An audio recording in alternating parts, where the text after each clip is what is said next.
Kabar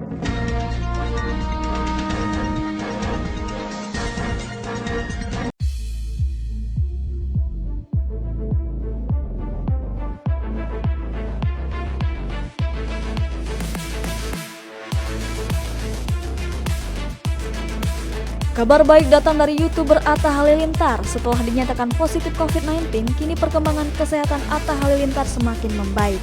Sebelumnya diketahui Atta telah terpapar COVID-19 sebanyak 2 kali. Ia menjelaskan jika perkembangannya telah naik secara signifikan dari sejak awal ia dinyatakan positif COVID-19. Hal itu ia ungkapkan dalam kanal YouTube Atta Halilintar yang tayang pada Minggu 25 April 2021. Sebagai istri siaga, Aurel selalu rutin memanggil dokter ke rumahnya untuk memeriksa Atta Halilintar. Alasan Aurel memanggil dokter ke rumahnya supaya suaminya segera dinyatakan negatif COVID-19.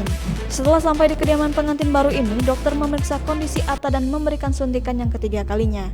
Atta kemudian melaporkan hasil CT terakhirnya pada hari itu yang ada pada angka 32. Sementara itu, untuk memastikan asupan makanan suaminya terpenuhi, Aurel rela mengantar makanan kepada suaminya. Aurel tetap menggunakan protokol kesehatan yang sangat lengkap dengan cara menggunakan APD. Aurel rela menahan gerah saat mengenakan pakaian dengan bahan parasut ini. Ditambah lagi ia harus mengenakan masker dan juga sarung untuk menutupi kakinya. Saat mengetahui istrinya mengenakan APD demi mengantarkan makanan kepadanya, Atta menyebut jika Aurel mirip Teletubbies.